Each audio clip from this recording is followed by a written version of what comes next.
أعوذ بالله من الشيطان الرجيم بسم الله الرحمن الرحيم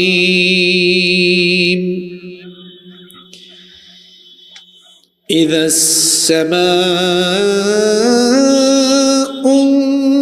انفطرت وإذا الكواكب انتثرت وإذا البحار فجرت وإذا القبور بعثرت علمت نفس ما قدمت وأخرت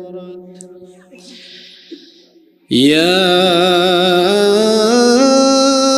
أيها الإنسان ما غرك بربك الكريم الذي خلقك فسواك فعدلك في أي صورة ما شاء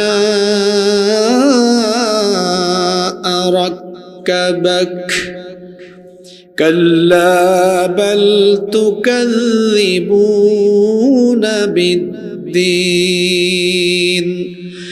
وإن عليكم لحافظين كراما كاتبين يعلمون ما تفعلون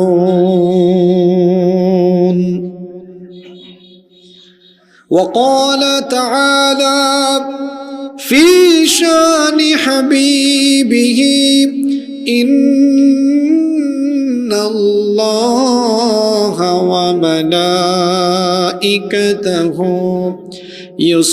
يصلون على النبي يا أيها الذين آمنوا صلوا عليه وسلموا تسليما কেউ চুপ থাকবেন না সবাই আমার সাথে পড়েন আল্লাহুম্মা সাল্লি আলা মুহাম্মাদ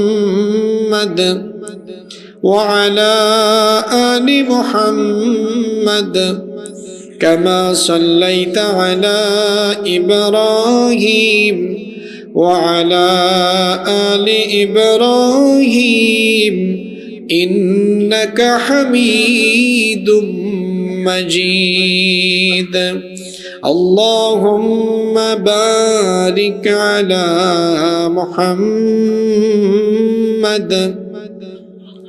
وعلى آل محمد كما باركت على إبراهيم وعلى آل إبراهيم إنك حميد مجيد ربي زدني علما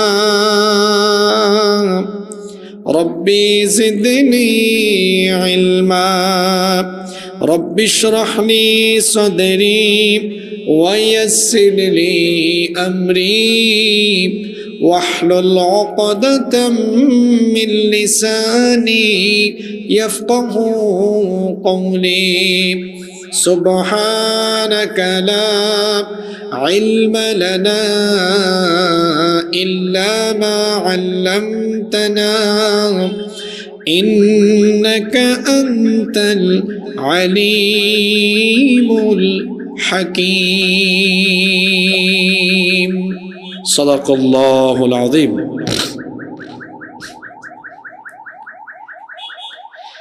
চোখেরই পলকে তুমি হতে পারো লাশ চিরতরে বন্ধ হবে তোমার নিঃশ্বাস। চোখেরই পলকে তুমি হতে পারো লাশ। চিরতরে বন্ধ হবে তোমার নিঃশ্বাস। হবে এলান তোমারি নাম মসজিদের মাইকে, হবে এলান তোমারি নাম মসজিদের মাইকে। বাড়িওয়ালা নাই রে বাড়ি নাই রে দুনিয়াতে, বাড়িওয়ালা নাই রে বাড়ি নাই রে দুনিয়াতে। বাড়িওয়ালা নাই রে বাড়ি নাই রে দুনিয়াতে। বাড়িওয়ালা নাই রে বাড়ি নাই রে দুনিয়াতে। তোমার ভয়ে থাকতো মানুষ ছিল বাহাদুরি, ভাবনি হাওয়ায় ওরা তুমি যে রঙিন ঘুড়ি। তোমার ভয়ে থাকতো মানুষ ছিল বাহাদুরি, ভাবনি হাওয়ায় ওরা তুমি যে রঙিন ঘুড়ি। সুতোই টান দিলে মালিক পারবে না থাকিতে। বাড়িওয়ালা নাই রে বাড়ি নাই রে দুনিয়াতে। বাড়িওয়ালা নাই রে বাড়ি নাই রে দুনিয়াতে। বাড়িওয়ালা নাই রে বাড়ি নাই রে দুনিয়াতে। বাড়িওয়ালা নাই রে বাড়ি নাই রে দুনিয়াতে। বাড়ি গাড়ি মিল ফ্যাক্টরি টাকার পাহাড়, বিলাসিতায় কেটেছে জনম কত অহংকার। বাড়ি গাড়ি মিল ফ্যাক্টরি টাকার পাহাড়, বিলাসিতায় কেটেছে জনম কত অহংকার। দামি কাপড় ছেড়ে হবে সাদা কাফন পরিতে। বাড়িওয়ালা নাই রে বাড়ি নাই রে দুনিয়াতে। বাড়িওয়ালা নাই রে বাড়ি নাই রে দুনিয়াতে। বাড়িওয়ালা নাই রে বাড়ি নাই রে দুনিয়াতে। বাড়িওয়ালা নাই রে বাড়ি নাই রে দুনিয়াতে। যাদের সাথে তো চলতে তুমি থাকতে দিবানিশি, জানাজায় শরিক হবে তোমার প্রতিবেশী। যাদের সাথে চলতে তুমি থাকতে দিবানিশি, জানাজায় শরিক হবে তোমার প্রতিবেশী। স্বজনেরা নিয়ে যাবে তোমাকে পালকিতে। বাড়িওয়ালা নাই রে বাড়ি নাই রে দুনিয়াতে। বাড়িওয়ালা নাই রে বাড়ি নাই রে দুনিয়াতে। বাড়িওয়ালা নাই রে বাড়ি নাই রে দুনিয়াতে। বাড়িওয়ালা নাই রে বাড়ি নাই রে দুনিয়াতে। চোখেরই পলকে তুমি হতে পারো লাশ। চিরতরে বন্ধ হবে তোমার নিঃশ্বাস। হবে এলান তোমার নাম মসজিদের মাইকে, হবে এলান তোমার নাম মসজিদের মাইকে। বাড়িওয়ালা নাই রে বাড়ি নাই রে দুনিয়াতে। বাড়িওয়ালা নাই রে বাড়ি নাই রে দুনিয়াতে। বাড়িওয়ালা নাই রে বাড়ি নাই রে দুনিয়াতে। বাড়িওয়ালা নাই রে বাড়ি নাই রে দুনিয়াতে।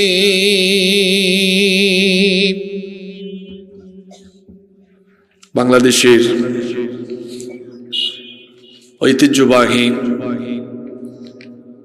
আলেম ওলামা অধ্যুষিত এই অঞ্চল ময়মনসিংহ জেলার গৌরীপুর উপজেলায় অবস্থিত নেত্রকোনা ও ময়মনসিংহের সংযোগস্থলে অবস্থিত শ্যামগঞ্জ বড় মসজিদ হাফেজিয়া মাদ্রাসার সাবেক ছাত্রদের উদ্যোগে আয়োজিত আজকের এই পঞ্চম বার্ষিক তাফসীরুল কোরআন মাহফিলের মুহতারাম শ্রদ্ধাভাজন সভাপতি, বিশিষ্ট আলেমে দ্বীন ও শিক্ষাবিদ, শ্যামগঞ্জ বড় মসজিদ হাফেজিয়া মাদ্রাসা এর সম্মানিত প্রতিষ্ঠাতা, এই এলাকার সর্বজন শ্রদ্ধেয় জনাব হাফেজ মোহাম্মদ আবুল কাশেম আতালাল্লাহু উমরাহু ওয়া বারাকাল্লাহু ফি হায়াতিহি, আমরা সবাই বলি আমিন। এতক্ষণ কোরআন এবং সুন্নাহ থেকে অত্যন্ত তাৎপর্যপূর্ণ এবং গুরুত্বপূর্ণ আলোচনা পেশ করেছেন আমাদের মাথার তাজ, আমাদের শ্রদ্ধাভাজন বিশিষ্ট আলেমে দ্বীন, শ্যামগঞ্জ বাজার বড় মসজিদের সম্মানিত খতিব, আমাদের সকলের শ্রদ্ধাভাজন ব্যক্তিত্ব, আমার উস্তাদ তুল্য আলেমে দ্বীন হযরত মাওলানা জৈনুল আবেদিন সাহেব হাইয়াহুল্লাহ ওয়া আতালাল্লাহু উমরাহু ওয়া বারাকাল্লাহু ফি হায়াতিহি, আমরা সবাই বলি আমিন। আজকে আরো আলোচনা পেশ করেছেন হযরত মাওলানা আজিজ আল কাউসার, বক্তব্য রেখেছেন মাওলানা মুফতি আব্দুল হামিদ সাহেব, মাওলানা নজরুল ইসলাম ওবাইদি সাহেব, মাওলানা মাহবুবুর রহমান সাহেব, মাওলানা মুফতি আব্দুর রহমান ফয়েজি সাহেব হাফিজাহুমুল্লাহ ওয়া রাআহুম। আল্লাহ তাআলা সকলকে হায়াতান তাইয়্যিবাহ সিহহাতান কুল্লিয়া দান করেন। আমাদের প্রত্যেককে আল্লাহ তাআলা ইলমে আমলে তারাক্কি দান করেন, আমরা সবাই বলি আমিন। মঞ্চে আমার ডানে বামে বসে আছেন অনেক গুণীজন, এসেছেন অসংখ্য উলামা মাশায়েখ, যাদের ছাত্র হতে পারলে আমি নিজেকে অত্যন্ত সৌভাগ্যবান মনে করতাম। এখানে আমার ডানে বামে বসে আছেন এমন বহু আলেম যারা আমাকে 24 ঘন্টা পড়াতে পারবেন। যত উলামা মাশায়েখ এসেছেন, আল্লাহ সবার ইজ্জত সম্মান বাড়িয়ে দেন। এসেছেন বিভিন্ন মাদ্রাসার আসাতিদায়ে কেরাম, এসেছেন বিভিন্ন মসজিদের খুতাবা এবং আইম্মায়ে কেরাম, এসেছেন এই বাজারের সম্মানিত ব্যবসায়ী ভাইয়েরা।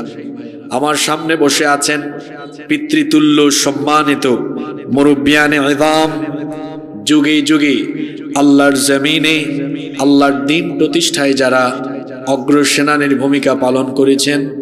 আমার কলিজার টুকরা প্রিয় যুবক, তরুণ এবং ছাত্র ভাইয়েরা, পর্দার আড়াল থেকে শ্রবণরতা সম্মানিতা মা এবং বোনেরা, উপস্থিত মিডিয়ার প্রিয় কর্মী এবং সাংবাদিক ভাইয়েরা, প্রশাসন এবং গোয়েন্দা সংস্থার সম্মানিত ভাইয়েরা, প্রিয় শ্যামগঞ্জ, ময়মনসিংহ, নেত্রকোনা তথা এই বৃহত্তর ময়মনসিংহবাসী, আপনারা সবাই কেমন আছেন?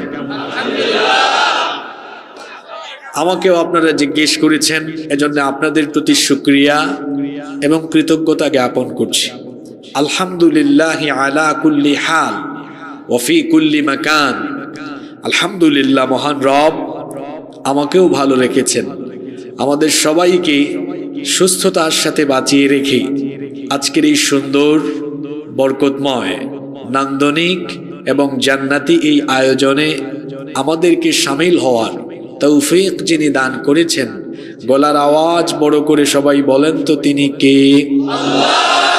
সেই মহান রবের জন্য হৃদয়ের সবটুকু ভালোবাসা, আবেগ, অনুভূতিকে উজাড় করে দিয়ে খুশি মনে প্রাণবন্ত আওয়াজে উচ্চ কণ্ঠে কালিমাতুশ শুকর আদায় করে আমরা সকলেই পড়ছি আলহামদুলিল্লাহ। দরুদ এবং সালাম পেশ করছি সর্বকালের সর্বযুগের সর্বশ্রেষ্ঠ মহামানব নবিয়ুনা ওয়া সাইয়্যিদুনা ওয়া কুদওয়াতুনা মুহাম্মাদুর রাসূলুল্লাহ সাল্লাল্লাহু আলাইহি ওয়াসাল্লামের প্রতি, যার মাধ্যমে আমরা মহান আল্লাহর নেয়ামত এই কোরআনুল কারীম পেয়েছি এবং যাকে আল্লাহ তাআলা মানব জাতির হিদায়াতের জন্য প্রেরণ করেছেন, সেই নবীর উপরে অসংখ্য গণিত দুরূদ। আল্লাহুম্মা সাল্লি আলাইহি আল্লাহুম্মা বারিক আলাইহি।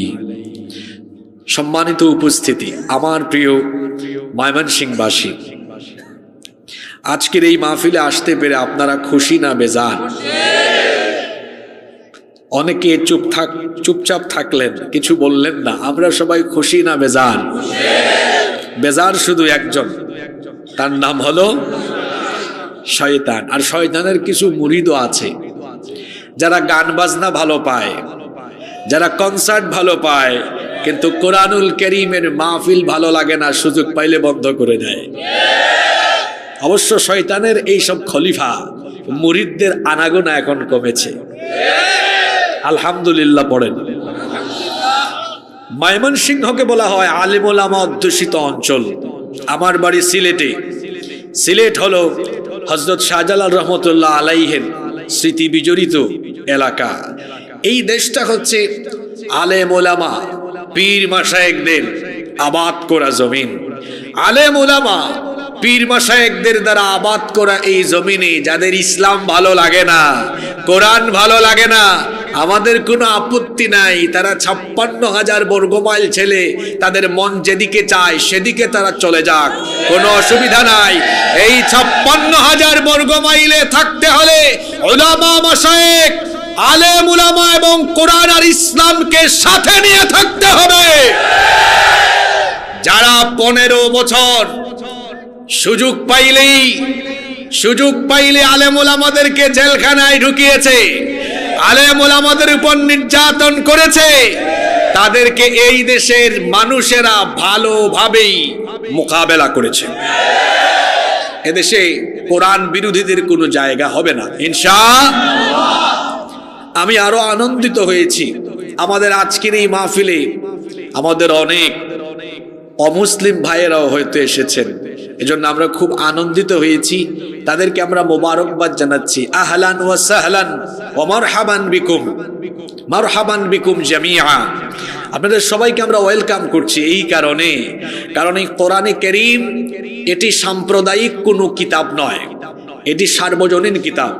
যদি সাম্প্রদায়িক কিতাব হতো তাহলে কোরআনে এরকম কথা থাকতো যে হুদাল্লিল মুমিনিন হুদাল্লিল মুসলিমিন, এটি মুমিন বা মুসলমানদের হিদায়াতের কিতাব। এ ধরনের কোনো কথা কোরআনে নেই। আছে হাদা বায়ানুল লিন্নাস হুদাল লিন্নাস, এটি হচ্ছে সকল মানুষের জন্য হিদায়াতের সুস্পষ্ট বর্ণনা। এটি হচ্ছে মানুষের জন্য হিদায়াতের গাইডলাইন। সুবহানাল্লাহ।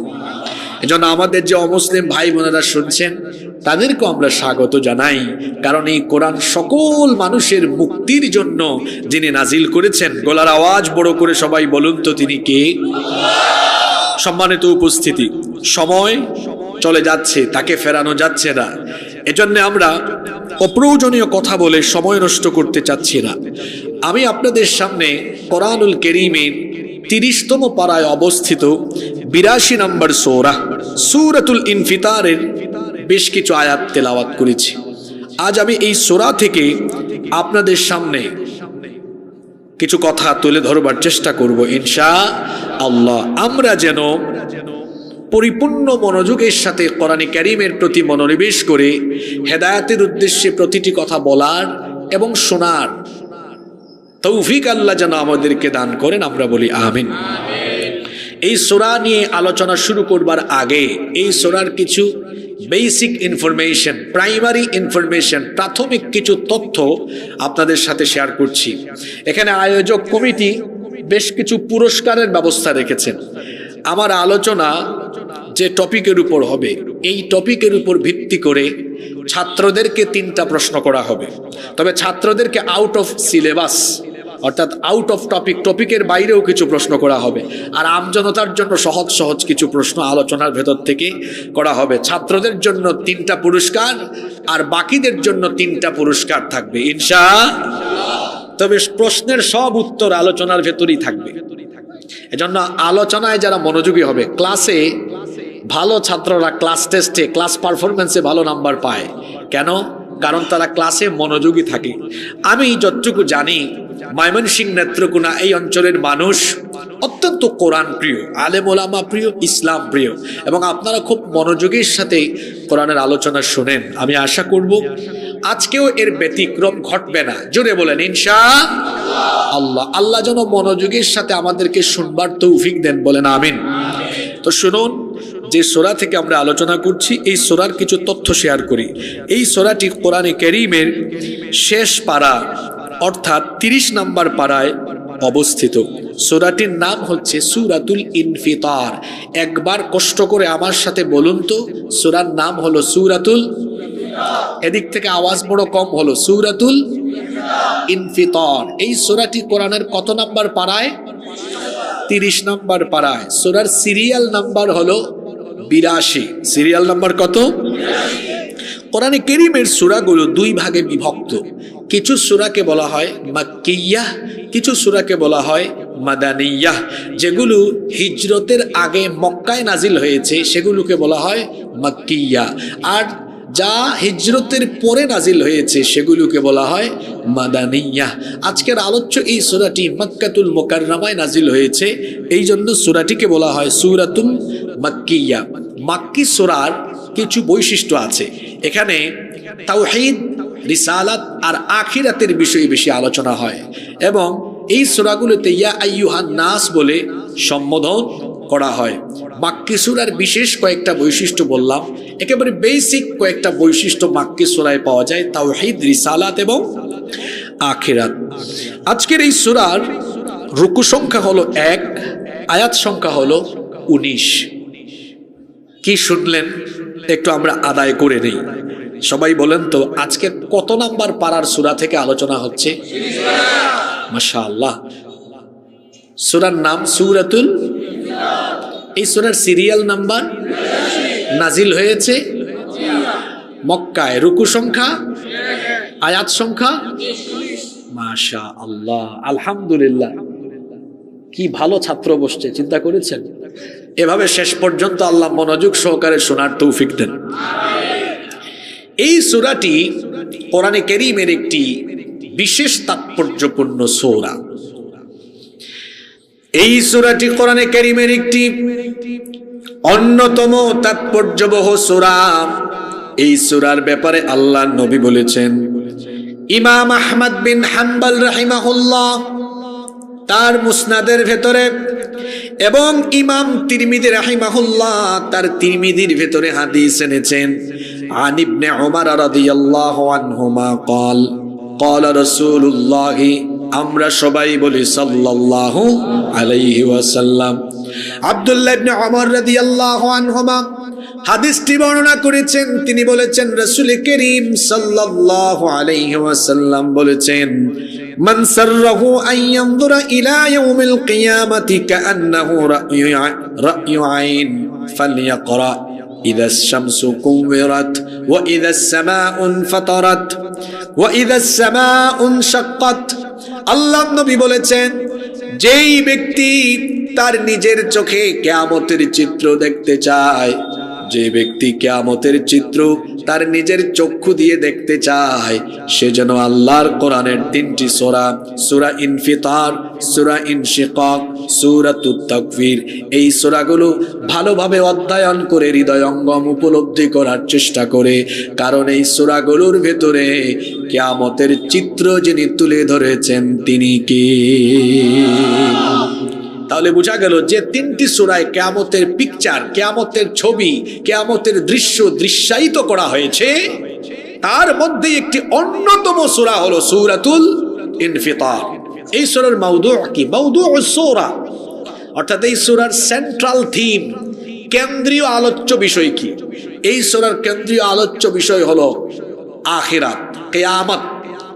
একদিন কিয়ামত ঘটবে, মহাবিশ্বের সবকিছু লন্ডভন্ড, চূর্ণ বিচূর্ণ, মেসাকার হয়ে যাবে। এ ব্যাপারে কি ময়মনসিংহের মানুষের কোনো সন্দেহ আছে নাকি? সব একদিন লন্ডভন্ড, চূর্ণ বিচূর্ণ হয়ে যাবে, কিছুই থাকবে না। কিয়ামতের মহাপ্রলয়ঙ্কারী ঘটনা একদিন ঘটবে, কিন্তু সেই ঘটনা কয়টি ধাপে, কিভাবে কিভাবে ঘটবে সেটা আমাদের অনেকেরই অজানা। আমরা যেন সেগুলো জানতে পারি, জেনে আমরা যেন পরকালমুখী জীবন গঠন করতে পারি, এজন্য পরকালীন চিত্র কিয়ামতের বিভিন্ন সূরায় যিনি তুলে ধরেছেন, গলার আওয়াজ বড় করে সবাই বলুন তো তিনি কে? তাহলে আজকের সূরার আলোচ্য বিষয় হলো কিয়ামত। আলোচ্য বিষয় হলো কিয়ামত একদিন হবে, কিন্তু কিভাবে হবে আমরা অনেকে জানি না। এই সূরার মধ্যে এই বর্ণনা যিনি দিয়েছেন তিনি কে? কিয়ামতের ঘটনা ঘটাবার জন্য রব্বুল আলামিন বিশেষ একজন ফেরেশতা বানিয়েছেন। সেই ফেরেশতার নাম হলো ইসরাফিল। সবাই জোরে বলেন তো সেই ফেরেশতার নাম কি? এই ফেরেশতাকে সৃষ্টি করার পর থেকে তার মুখের সামনে তিনি সিংহা নিয়ে বসে আছেন। তিনি অত্যন্ত মনোযোগের সাথে কান পেতে আছেন কখন তাকে আরশে আজিম থেকে আল্লাহ হুকুম করেন। হুকুম করার সঙ্গে সঙ্গেই তিনি তার সিংহাধ্বনি বাজাবেন। যখনই তিনি সিংহাধ্বনি বাজাবেন, সঙ্গে সঙ্গে যার হুকুমে কিয়ামত আরম্ভ হবে, জোরে বলেন তিনি কি? কিয়ামতের ঘটনার উদ্বোধন হবে ইসরাফিল আলাইহিস সালামের সিংহার ফুৎকারের মাধ্যমে। আর কিয়ামত ঘটবে মোট দুই পর্বে। আমার কথা বুঝে থাকলে পুরুষোচিত কণ্ঠে বীর পুরুষের মতো গলার আওয়াজ বড় করে বলেন তো কিয়ামতের ঘটনা ঘটবে মোট কয় পর্বে? আরো আস্তে বলেন, কয় পর্বে? সবাই বলেন কয় পর্বে? কিয়ামতের ঘটনা ঘটবে দুই পর্বে। এই সূরার প্রথম 5 আয়াতের মধ্যে কিয়ামতের দুই পর্বের বর্ণনা দেওয়া হয়েছে। প্রথম 3 আয়াতে প্রথম পর্ব, প্রথম 3টি আয়াতের মধ্যে প্রথম পর্ব, আর পরের 2টা আয়াতের দ্বিতীয় পর্বের বর্ণনা যিনি দিয়েছেন তিনি কি? কিয়ামতের ঘটনা কোন দিন ঘটবে আমরা জানি না। কিয়ামতের সম্পর্কে একজনই কেবল জ্ঞান রাখেন, জুড়ে বলেন তিনি কে? আল্লাহর নবী মক্কার কাফির মুশরিকদেরকে যখন বলতেন একদিন কিয়ামত হবে, তখন তারা বলতো তুমি কোন দিবসের কথা বলো, সেটা কখন হবে? তারা আল্লাহর নবীকে বিভিন্ন ধরনের আজে বাজে প্রশ্ন করত। আল্লাহ তাআলা তাদের কথা কোরআনে কারিমে উঠিয়ে দিয়েছেন, ইয়াসআলুকান নাসু আনিস সাআ। ও নবী, তারা আপনাকে জিজ্ঞেস করছে কিয়ামতের ঘটনা কখন ঘটবে। কুল ইন্নামা ইলমুহা ইনদাল্লাহ। আপনি বলে দেন কিয়ামতের খবর, কিয়ামতের ঘটনা কখন ঘটবে এটা কেবল একজন জানেন। গলার আওয়াজ বড় করে সবাই বলেন তিনি কে? তিনি যখন চাইবেন তখনই কিয়ামত হবে। কিয়ামতের ঘটনা ঘটবে জুমার দিন। জুমার দিনে সূর্য যখন পশ্চিম দিগন্ত থেকে উদিত হবে, সেই দিন কিয়ামতের ঘটনার উদ্বোধন হবে। আল্লাহর হুকুম পাওয়ার পরে ইসরাফিল আলাইহিস সালাম সিংহার মধ্যে মোট ফুৎকার দিবেন 2 বার। জোরে বলেন কয়বার?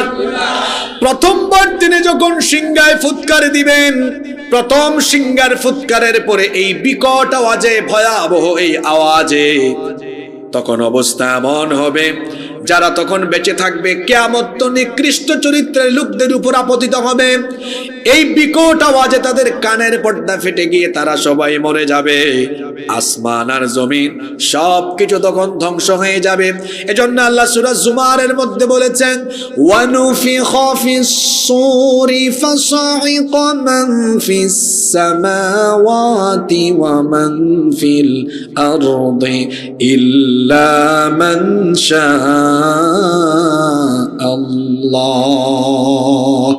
আল্লাহ তাআলা বলছেন, আর যখন সিংহায় ফুৎকার দেওয়া হবে তখন আসমান সমূহ আর জমিনে যা আছে আল্লাহ যা চাইবেন তা ব্যতীত সব ধ্বংস হয়ে যাবে।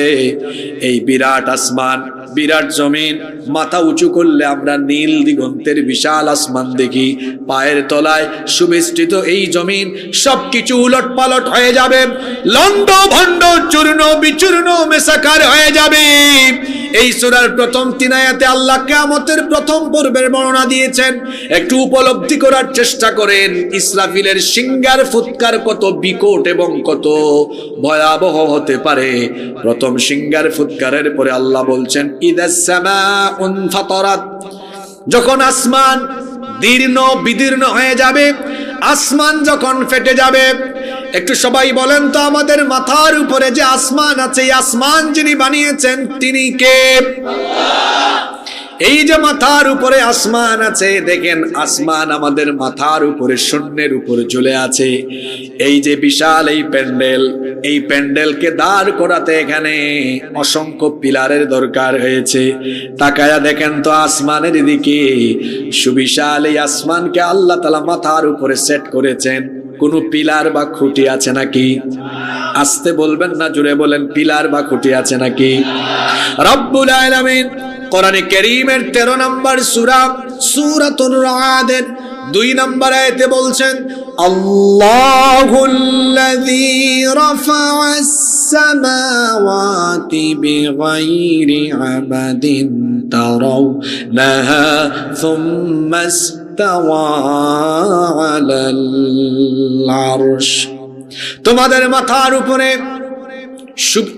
মাথার উপরে দৃশ্যমান কোনো খুঁটি ছাড়া, পিলার ছাড়া এই আসমানকে যিনি স্থাপন করেছেন, গলার আওয়াজ বড় করে বলেন, তিনি কে? এই আসমান এমনি এমনি বানানো হয় নাই। স্কুল কলেজ ইউনিভার্সিটির ছাত্ররা শোনো, এই আসমান মাথার উপরে এমনি এমনি বানানো হয় নাই। এই কোরআন খুব সায়েন্টিফিক কিতাব। কেন আসমানকে বানানো হয়েছে, কি কারণে? The sky has been built as a roof for the protection of the earth. এই আসমানকে পৃথিবীবাসীর সুরক্ষার জন্য সুরক্ষিত ছাদ বানানো হয়েছে। আল্লাহু আকবার। আমি কিন্তু বলেছি সব প্রশ্ন ক্লাসের ভিতর থেকে আসবে। যারা শুনবেন আজকে পুরস্কৃত হবেন, দুনিয়ায়ও আখিরাতেও ইনশাআল্লাহ। তাহলে আসমানকে বানানো হয়েছে সুরক্ষিত ছাদ। কোরআনে আল্লাহ বলেছেন, ওয়াজআলনাস সামাআ সাকফাম মাহফুযা। কোরআনে কারীমের 21 নম্বর সূরা সূরাতুল আম্বিয়া এর 32 নম্বর আয়াতে আল্লাহ তাআলা বলছেন, ওয়াজআলনাস সামাআ সাকফাম মাহফুযা। আর এভাবে আমি আসমানকে তোমাদের জন্য সুরক্ষিত ছাদ বানিয়েছি। জলে বলেন তো, আল্লাহ আসমানকে কি বানিয়েছেন? শুধু ছাদ না, আরো একটা কথা বলেছি কোরআনের আয়াত, সামাআন ওয়াজআলনাস সামাআ সাকফাম মাহফুযা, সুরক্ষিত ছাদ বানিয়েছেন। আপনারা সবাই আমার সাথে কথা বলবেন। আপনাদের বাসা বাড়িতে টিনের চাল কিংবা ছাদ আছে না নাই? জোরে বলতে হবে, আছে না নাই? আপনাদের বাড়িতে চাল বা ছাদ কেন দিয়েছেন আপনারা?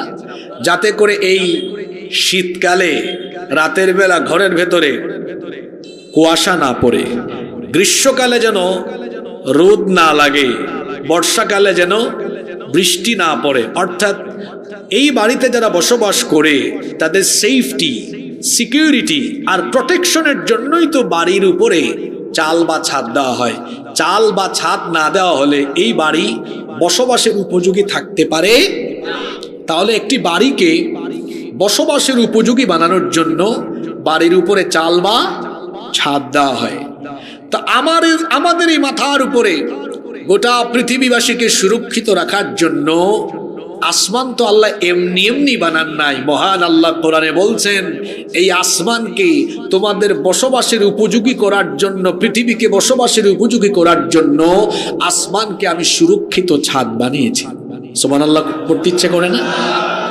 আচ্ছা, সুরক্ষিত ছাদ, তাহলে বোঝা গেল যে আসমান না থাকলে পৃথিবী অরক্ষিত হয়ে যাবে। আসলেই তাই, আজকের বিজ্ঞান গবেষণা করে আমাদেরকে তাই বলছে।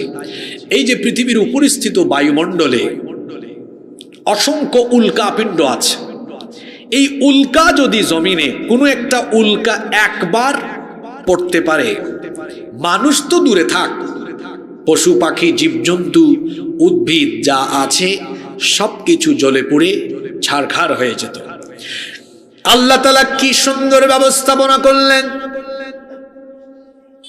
বায়ুমণ্ডল থেকে, মহাশূন্য থেকে যেন কোনো উল্কা জমিনের দিকে পড়তে না পারে।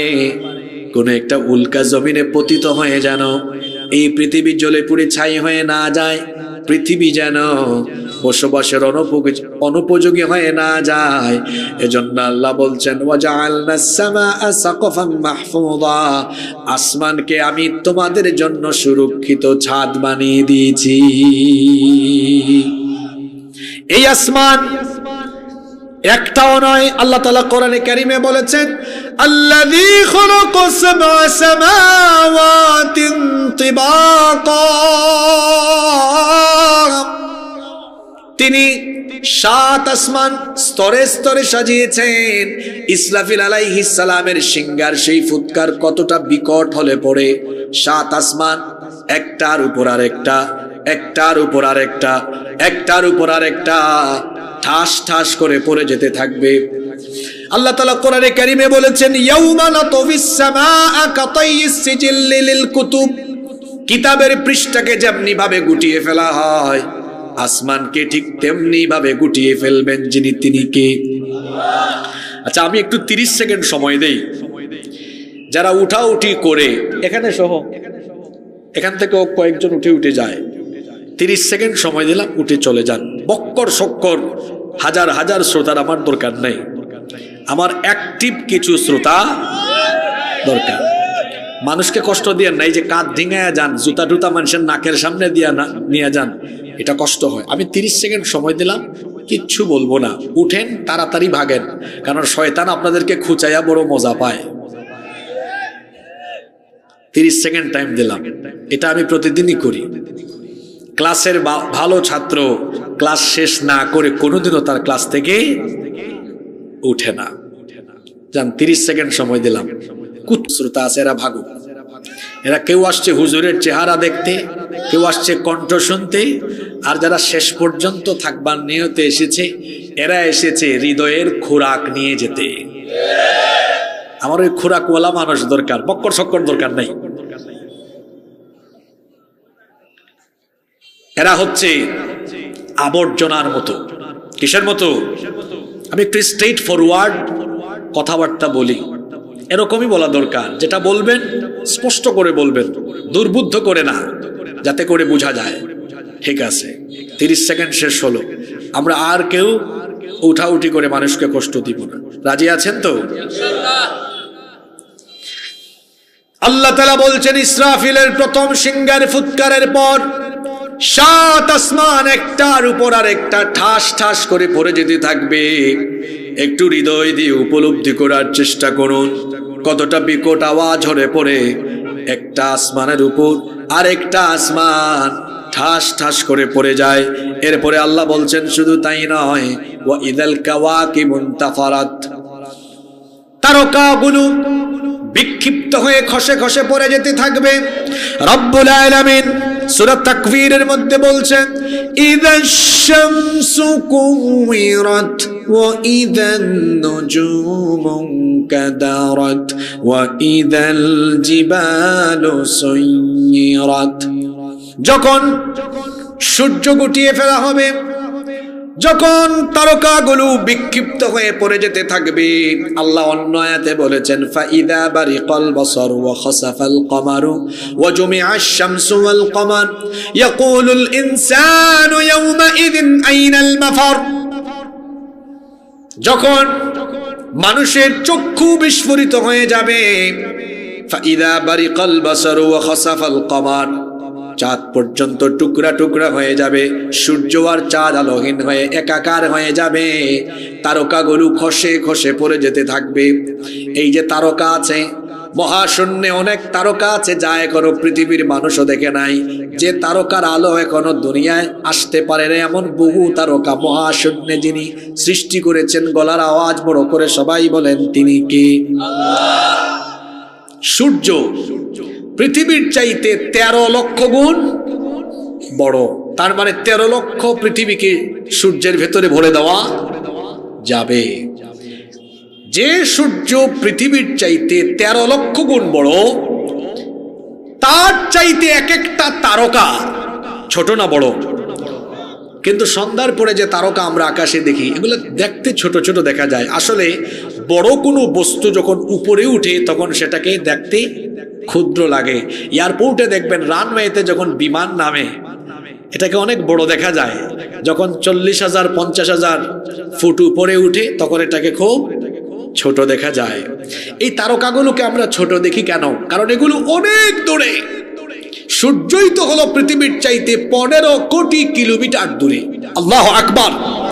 এবং এটা হলো পৃথিবীর চাইতে 13 লক্ষ গুণ বড়। আজকের বিজ্ঞান তাদের গবেষণা অনুযায়ী সর্বশেষ যে তারকা পর্যন্ত তাদের যন্ত্রপাতি নিয়ে যেতে পেরেছে, অ্যাস্ট্রোনমি ম্যাগাজিন সেই তথ্য প্রকাশ করেছে।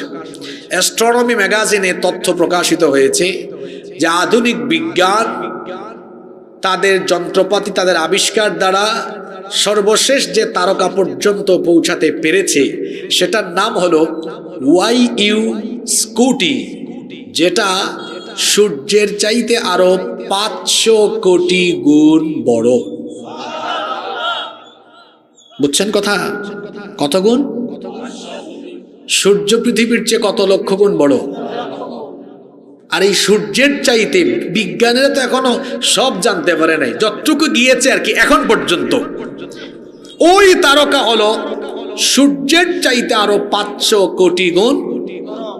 এর চেয়ে বড় তারকা মহাশূন্যে নাই। কথা বলছেন না কেন আপনারা?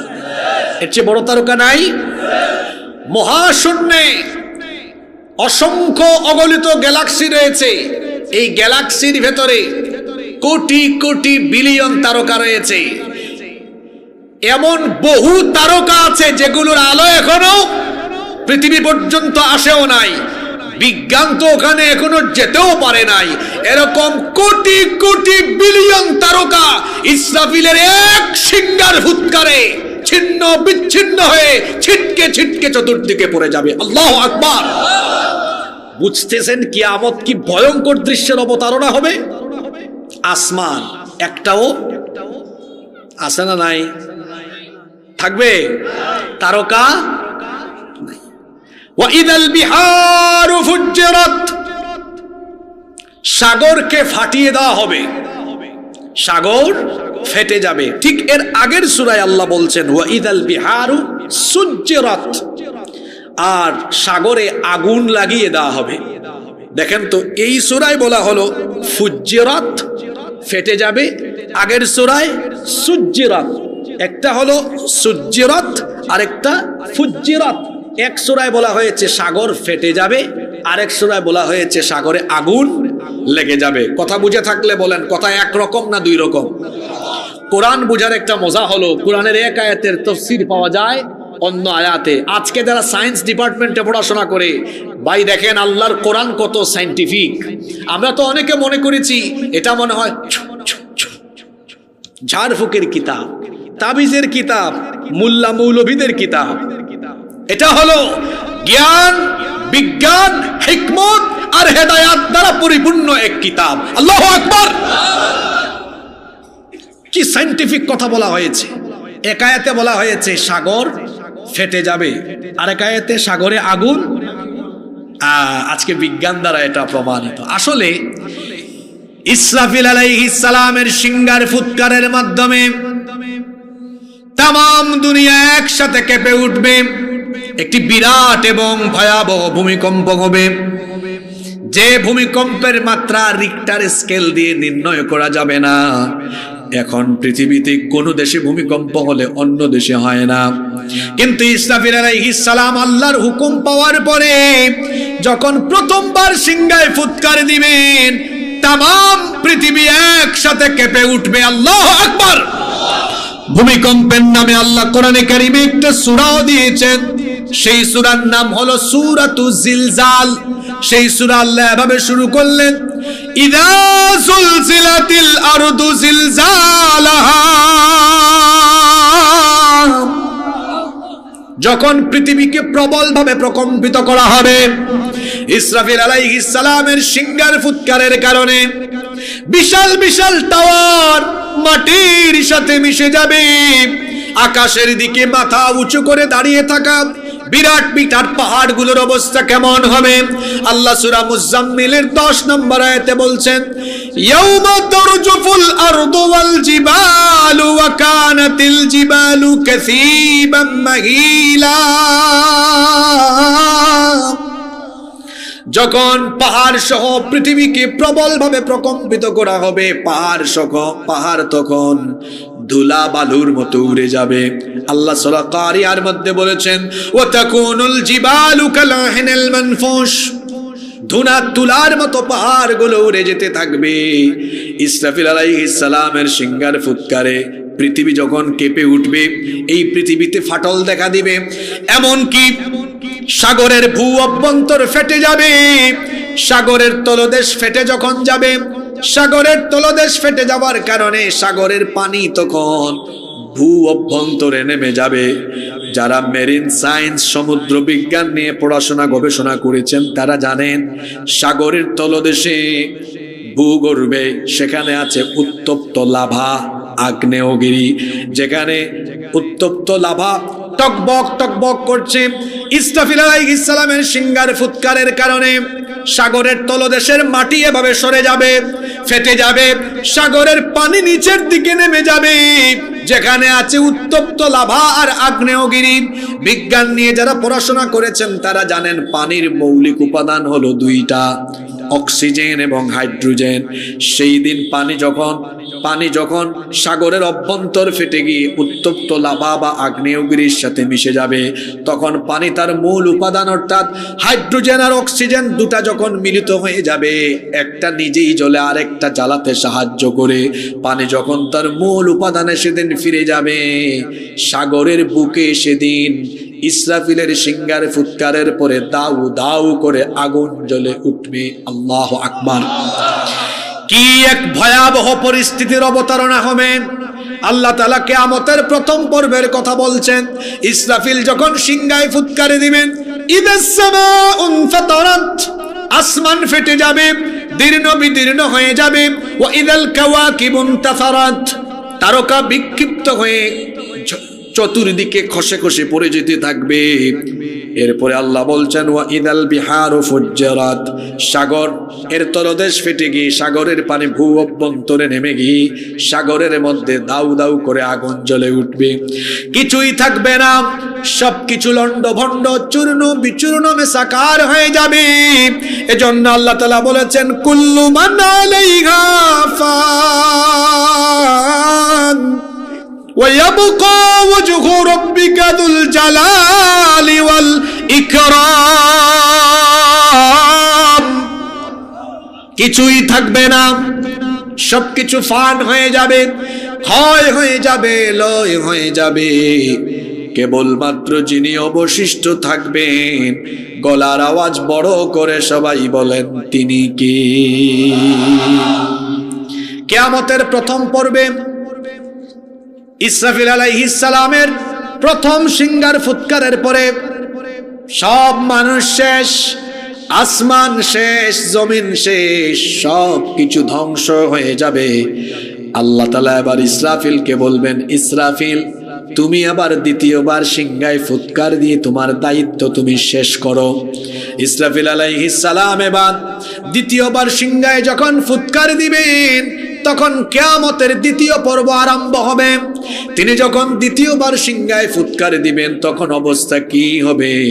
আল্লাহ তাআলা সূরা জুমারের মধ্যে বলছেন, সুম্মা নুফিখা ফীহি উখরা ফাইযা হুম কিয়ামুন ইয়ানযুরুন। অতঃপর সিংহায় যখন আবার ফুৎকার দেওয়া হবে তখন মানুষ কবর থেকে দণ্ডায়মান হবে, অর্থাৎ কবর উন্মোচিত হয়ে যাবে, কবর খুলে যাবে। শ্যামগঞ্জে, ময়মনসিংহে, নেত্রকোনায় যত গোরস্থান আছে, কবরস্থান আছে, তামাম দুনিয়ার কবরস্থানের উপরের মাটি সরে যাবে, একটা একটা একটা একটা করে কবর খুলে যাবে, আর কবর থেকে মানুষ উঠতে থাকবে। সূরা ইনফিতারের 4 নম্বর আয়াত থেকে দ্বিতীয় পর্বের আলোচনা আরম্ভ হলো। আল্লাহ বললেন, ওয়া ইদাল কুবুর বুসিরাত, আর যখন কবর খুলে যাবে, সূরা আদিয়াতে আল্লাহ বলেছেন, আফালা ইয়ালামু ইযা বুসিরা মা ফিল কুবুর। মানুষ কি সেই সময়টার কথা জানে না যখন কবর খুলে যাবে?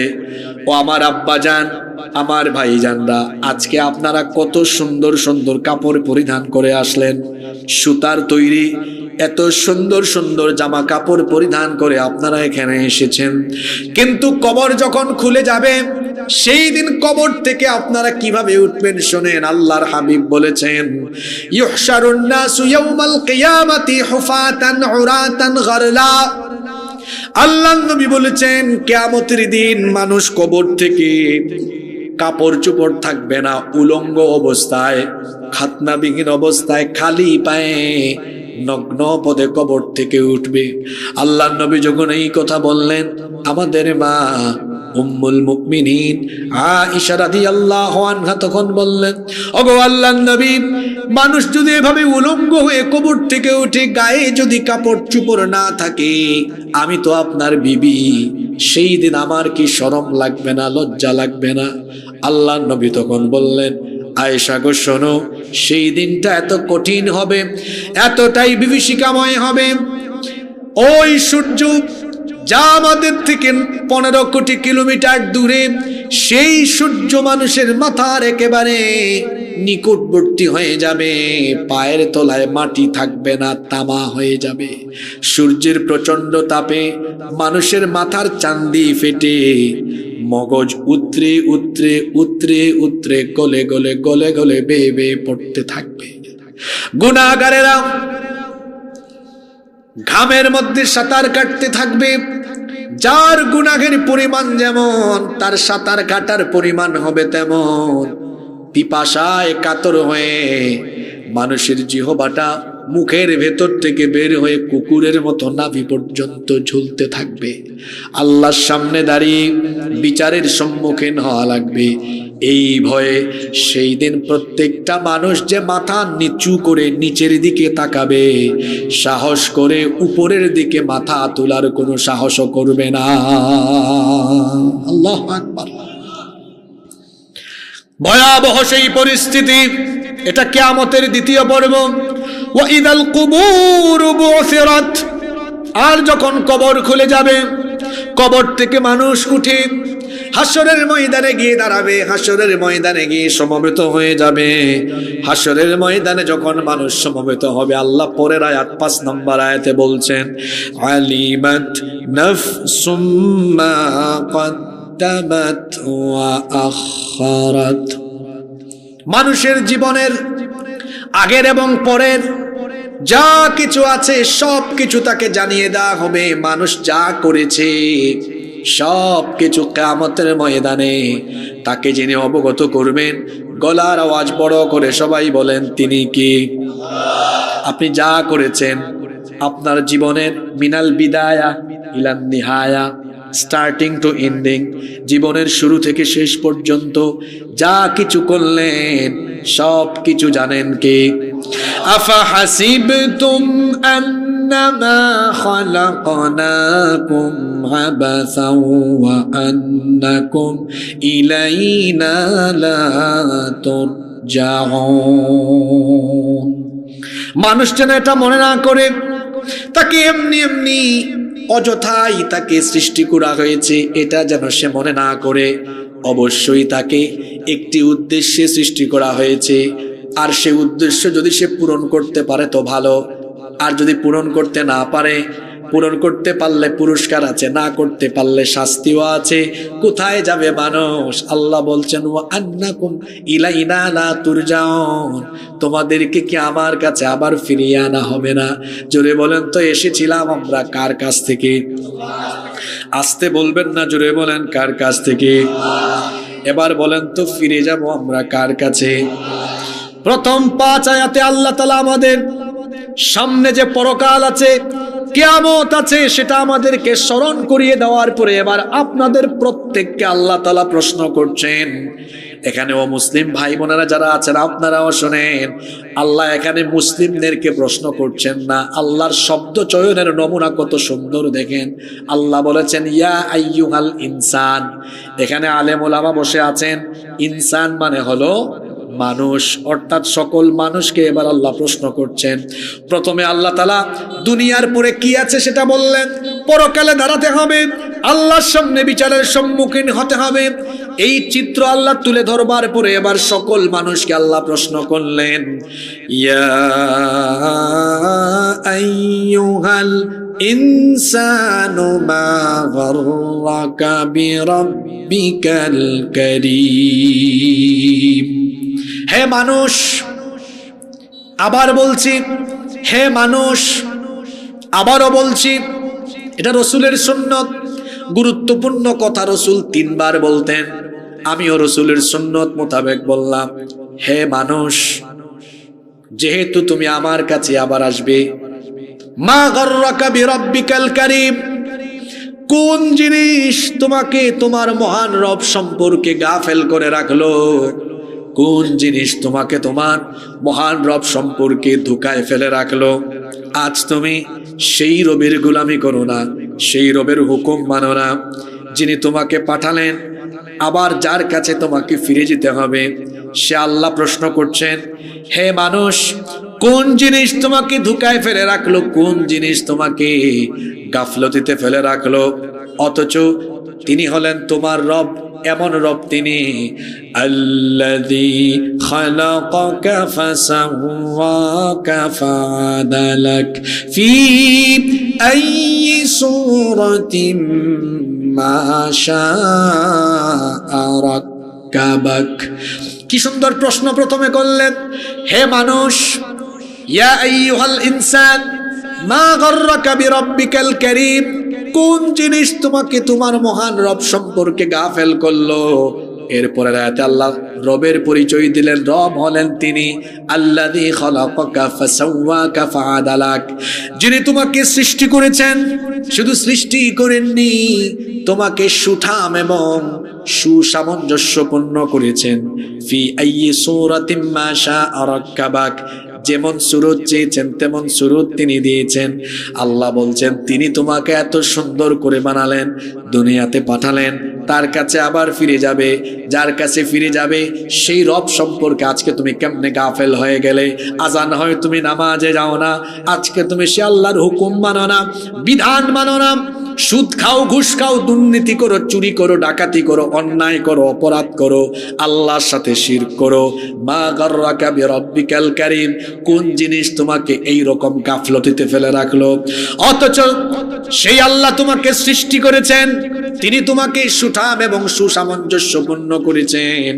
আহারে, আজ আপনি আল্লাহর সাথে কত নাফরমানি করেন, অথচ এত সুন্দর করে যিনি আমাকে আপনাকে বানিয়েছেন, জোরে বলেন তিনি কি? আরো জোরে বলেন তিনি কি? আপনার ওজন এখন কত? 70 কেজি, 75 কেজি, 80 কেজি। আপনাকে দেখলে লাগে 5 ফিট 8 ইঞ্চি, 9 ইঞ্চি, 6 ফিট পর্যন্ত অনেকের হাইট আছে।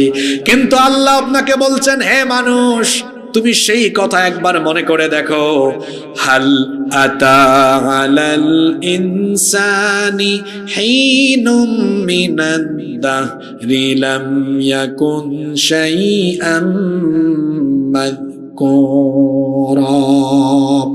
মানুষের জীবনে কি এমন এক সময় যায়নি যখন সে উল্লেখ করার মতো কিছুই ছিল না? তার নাম ছিল না, ঠিকানা ছিল না, ঘর বাড়ি ছিল না, কিছুই ছিল না। আল্লাহ বলছেন এখন যে তুমি 70 কেজি 80 কেজি, একটা সময় তো তুমি কিছুই ছিলে না, নাম পর্যন্ত ছিল না। দুনিয়াতে আসার আগে কি আমাদের নাম ছিল নাকি? নামও ছিল না। কিসের নাম? অস্তিত্ব পর্যন্ত ছিল না। আল্লাহ বললেন চিন্তা করো তো, আমি আল্লাহ তোমাকে কিভাবে অস্তিত্ব দিলাম, কিভাবে আমি তোমাকে পয়দা করলাম। কোরআনে কারীমের 23 নম্বর সূরা সূরাতুল মুমিনুনের 12 নম্বর আয়াত থেকে আল্লাহ বলছেন, ওয়ালাকাদ খালাকনাল ইনসানা মিন সুলালাতিন মিন তিন সুম্মা জাআলনাহু নুতফাতান ফি قرارٍ مكين ثم خلقنا النطفة علقة فخلقنا العلقة مضغة فخلقنا المضغة عظاما فكسونا العظام لحما। আল্লাহ তাআলা বলছেন অবশ্যই আমি তোমাদেরকে মাটির নির্যাস থেকে সৃষ্টি করেছি, অর্থাৎ সরাসরি আমি তোমাদের বাবা আদম আলাইহিস সালামকে মাটি থেকে সৃষ্টি করেছি। আর আমাদের পয়দা হয়েছে নারী আর পুরুষের মিলনের মাধ্যমে। আল্লাহ তাআলা বলছেন তোমার বাপ আর মায়ের মাধ্যমে আমি কেমনে তোমাকে পয়দা করেছি শোনো।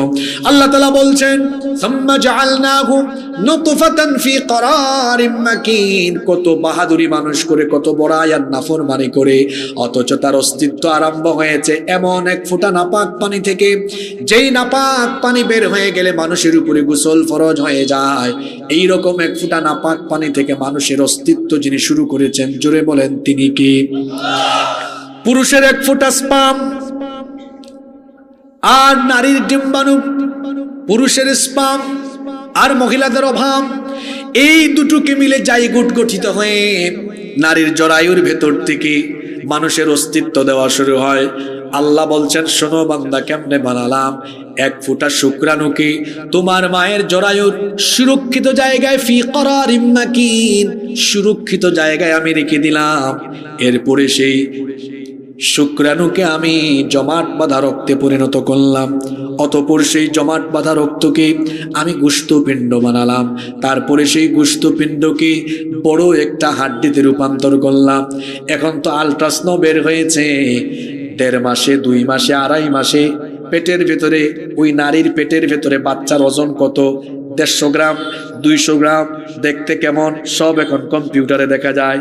1500 বছর আগে বিজ্ঞানের বাপদাদার যখন জন্ম হয় নাই, সেই সময় হিউম্যান এমব্রায়োলজি, ভ্রূণ তত্ত্বের বিকাশ কিভাবে স্টেপ বাই স্টেপ, ধাপে ধাপে কিভাবে মায়ের পেটে একটা ভ্রূণের বিকাশ সাধিত হয়ে পূর্ণাঙ্গ একটি বাচ্চা তৈরি হয়, এই বিজ্ঞানময় তথ্য যিনি কোরআনে দিয়েছেন তিনি কি?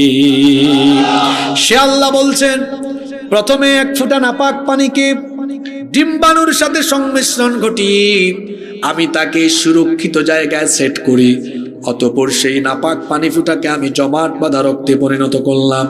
অতঃপর সেই জমাট বাঁধা রক্তকে গোশতপিণ্ড বানালাম।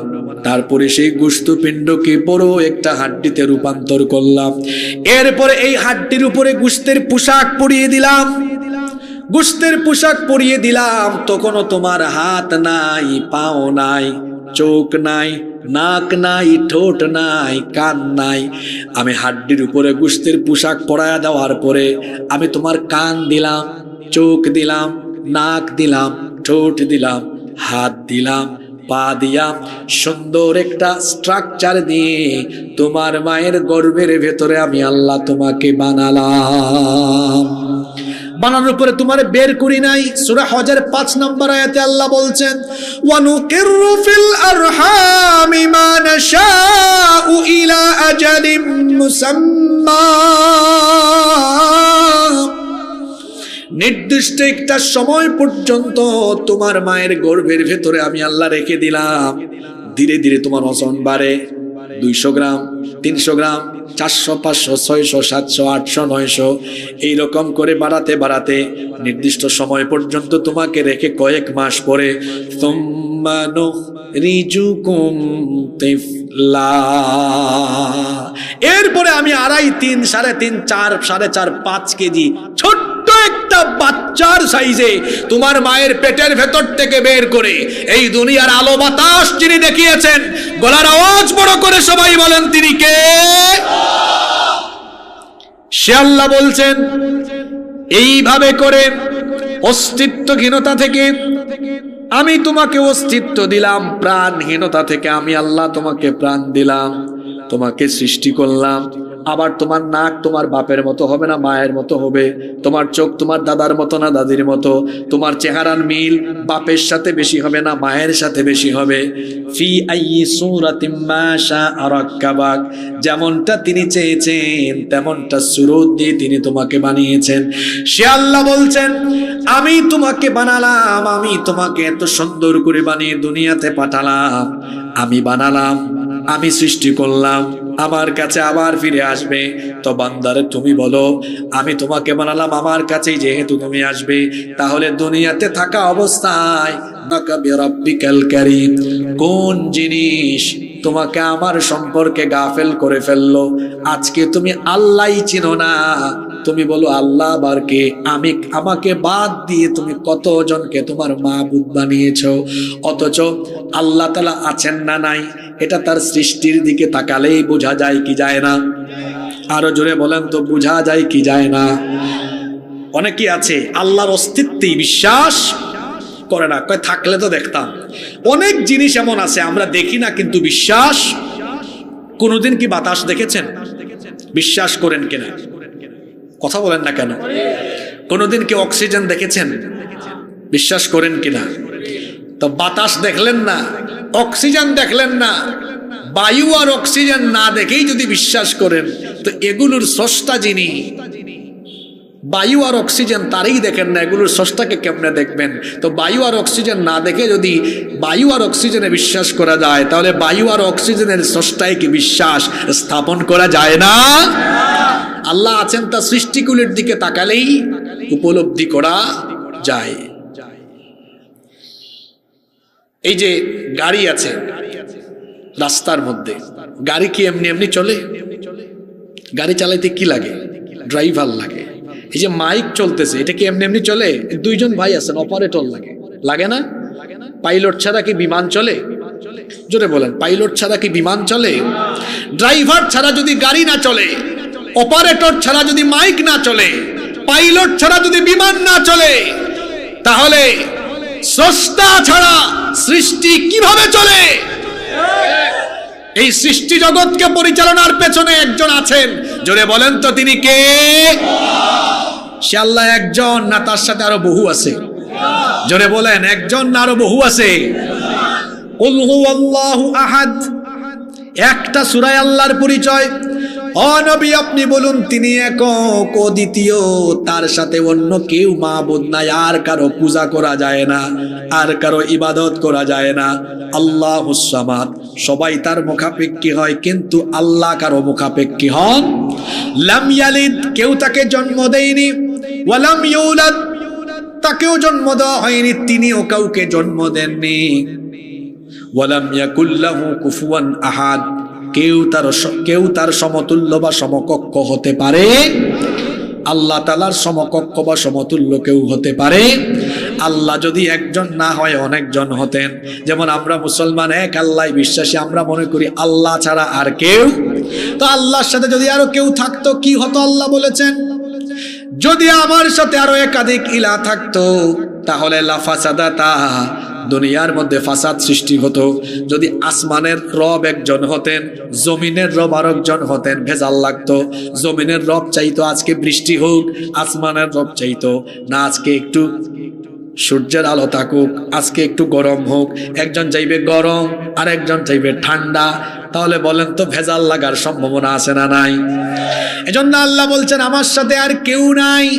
আমি হচ্ছে একক, অদ্বিতীয়। এজন্য আল্লাহ আয়াতুল কুরসির মধ্যে কত সুন্দর পরিচয় দিয়েছেন, আল্লাহু লা ইলাহা ইল্লা হুয়াল হাইয়ুল কাইয়্যুম। তিনি ছাড়া আর কোনো ইলাহ নাই, কোনো মাবুদ নাই। আমরা সে এক আল্লাহ বিশ্বাস করি। সে আল্লাহ বলছেন, আমি তোমাকে সৃষ্টি করলাম, আমি তোমাকে সুঠাম করলাম, সুসামঞ্জস্যপূর্ণ করলাম। সুতরাং বান্দা বলো, এই দুনিয়াতে তুমি আমার সম্পর্কে গাফেল হয়ে গেলে কিভাবে? তুমি আমার হুকুম মানো না, বিধান মানো না, আমার আনুগত্যের পথ তুমি পরিহার করেছো। এর কারণ কি? এর একটাই কারণ, তুমি আমার সামনে আসবে, আমার সামনে দাঁড়াবে, একদিন আমার সামনে বিচারের সম্মুখীন হওয়া লাগবে। এটা তুমি হৃদয় দিয়ে বিশ্বাস করো। আল্লাহ বলছেন, কাল্লা, কখনো নয়, বাল তুকাজ্জিবুনা বিদ্দিন, তোমরা বিচার দিবসকে মিথ্যা মনে করো, বিচার দিবসকে তোমরা বিশ্বাস করো না। তোমরা মনে করো বিচার দিবস বলতে কিছুই নেই। আল্লাহ তাআলা বলছেন, না, এটা কখনো নয়, অবশ্যই বিচার দিবস আছে। ওয়া ইন্নাদ-দীনা লাওয়াকি', নিশ্চয়ই বিচারের দিবস হলো অবশ্যম্ভাবী। বিচারের দিবসে তোমরা অবশ্যই আমার সামনে দাঁড়াবে। আর পৃথিবীতে আমি তোমাদেরকে যে ছেড়ে দিয়েছি, এমনি এমনি ছাড়ি নাই। আমি তোমাদের সাথে তত্ত্বাবধায়ক নিযুক্ত করে দিয়েছি, এমনি এমনি ছাড়ে নাই। যা করতেছ সব রেকর্ড করে রাখার ব্যবস্থা আছে। আল্লাহ বলছেন, ওয়া ইন্না আলাইকুম লাহাফিযিন, নিশ্চয়ই তোমাদের সাথে সংরক্ষণকারী ফেরেশতা আছেন, তত্ত্বাবধায়ক নিযুক্ত আছেন। প্রত্যেকের সাথে আল্লাহ তত্ত্বাবধায়ক, দারোয়ান, প্রত্যেকের সাথে আল্লাহ নিযুক্ত করে দিয়েছেন। আল্লাহ তাআলা বলছেন, একজন নয়, প্রত্যেকের সাথে আমি আল্লাহ দিয়েছি কয়জন?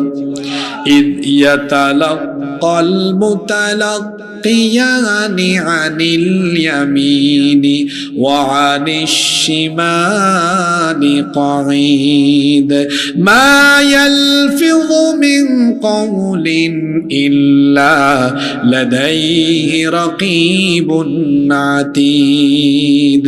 ডানে এবং বামে দুজন ফেরেশতা যখন আমল গ্রহণ করে, তোমরা এমন কোনো কথা বলো না যা তারা রেকর্ড করে রাখে না। সবকিছু তারা রেকর্ড করে রাখছে, আর তাদের লেখা আমল নামাগুলো লিপিবদ্ধ হচ্ছে।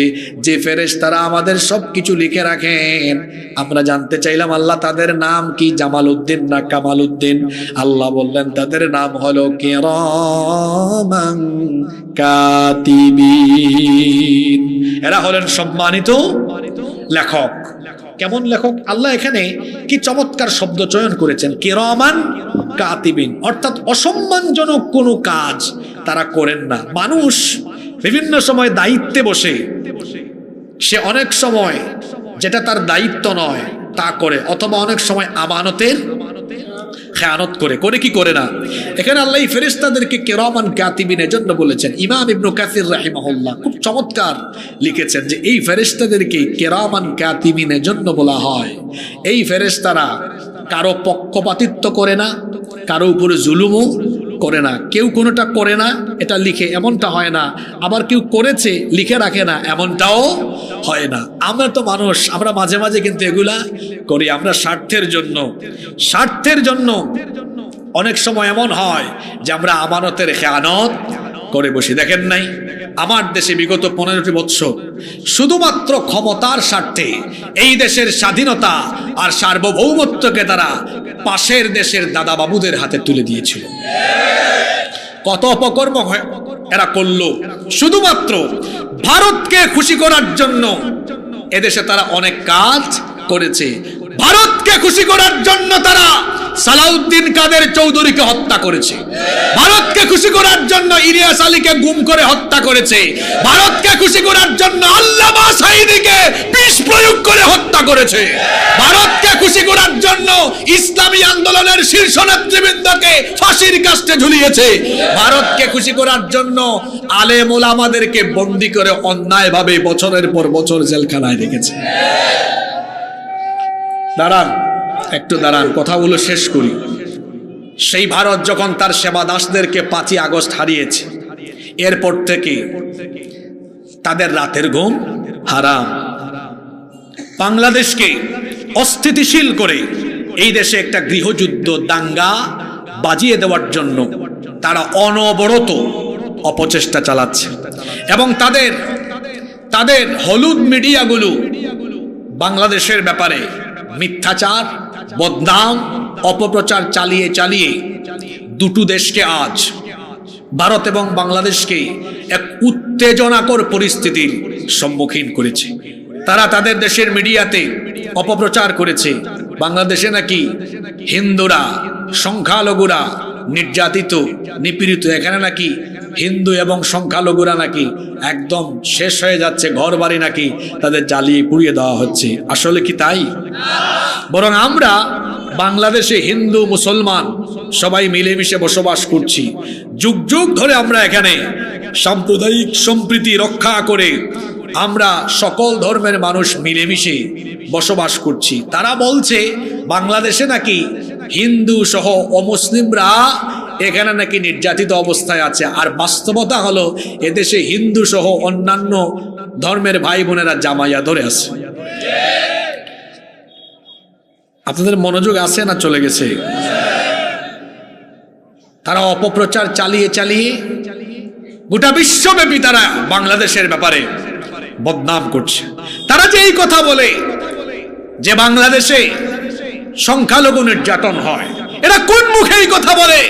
তাদের দেশে মাইনরিটি মুসলমান যারা আছে তারা কি খুব আরামে আছে? কথা বলছেন না কেন? সেখানে কাশ্মীরে, হায়দ্রাবাদে, সিকিমে, গুজরাটে তারা কি করেছে তা আমাদের অজানা নয়। সেই দেশে গত সপ্তাহেই তারা 4 জন মুসলমানকে মসজিদের মধ্যে হত্যা করেছে। আমাদের দেশে কি এরকম হিন্দু ভাই বোন বা অন্যান্য ধর্মাবলম্বীদের উপরে এমন নির্যাতন হয়? আছে ভিন্ন চিত্র। আমার কওমি মাদ্রাসা, আলিয়া মাদ্রাসার ছাত্র শিক্ষকরা 5 আগস্টের পরে অন্যান্য ধর্মের উপাসনালয় পাহারা দিয়েছে। আর পাশের দেশের উগ্রবাদীরা যারা আমাদেরকে বলে আমরা জঙ্গি, আমরা জঙ্গি নই, আমরা এদেশে অন্যান্য ধর্মের ভাই বোনদের উপাসনালয় পাহারা দেই, তাদেরকে সম্মান করি, বরং জঙ্গি তোমরা, কারণ তোমরা আমাদের বাবরি মসজিদ দখল করে রাম মন্দির বানিয়েছো। ইসকন এই সন্ত্রাসী সংগঠন দিয়ে আজ বাংলাদেশকে অস্থিতিশীল করার অপচেষ্টা করা হচ্ছে। আমি শুনেছি আপনাদের এলাকায় অনেক হিন্দু ধর্মাবলম্বী ভাই বোনেরা আছেন, তাদেরকে জিজ্ঞেস করে দেখিয়েন ইসকনের সাথে তাদের অনেক কিছুর অমিল আছে। কারণ এই ইসকনওয়ালারা সনাতনী ভাই বোনদের জায়গা জমি, ঘর বাড়ি দখল করার অভিযোগ এদের উপরে আছে। বিভিন্ন জায়গায় এরা যৌন নিপীড়ন করেছে বলেও তাদের ব্যাপারে অভিযোগ আছে। ইসকন এটা হলো শর্ট ফর্ম, এর পুরা নাম হলো international society for Krishna consciousness, বাংলায় যাকে বলা হয় আন্তর্জাতিক কৃষ্ণ ভাবনামৃত সংঘ। এটার হেডকোয়ার্টার পশ্চিমবঙ্গের নদিয়া জেলার মায়াপুরে। কিন্তু আশ্চর্য ব্যাপার হলো এই সংগঠন 1966 সালে প্রতিষ্ঠা হয়েছে মার্কিন যুক্তরাষ্ট্রের নিউ ইয়র্কে। এই সংগঠনের প্রতিষ্ঠাতার নাম হলো অভয় চরণারবিন্দ ভক্তি বেদান্ত স্বামী প্রভুপাদ। এই লোক কোন হিন্দু শিক্ষালয়ে পড়াশোনা করে নাই, পড়াশোনা করেছে খ্রিস্টানদের চার্চে। ইসকন তাদের দাবি অনুযায়ী তারা বলে এটি হিন্দু ধর্মীয় সংগঠন, কিন্তু বাস্তবতা হলো এটি হিন্দু ধর্মের কোনো ধর্মীয় সংগঠন নয়, এটি হচ্ছে হিন্দু লেবাসধারী একটি ইহুদি সংগঠন।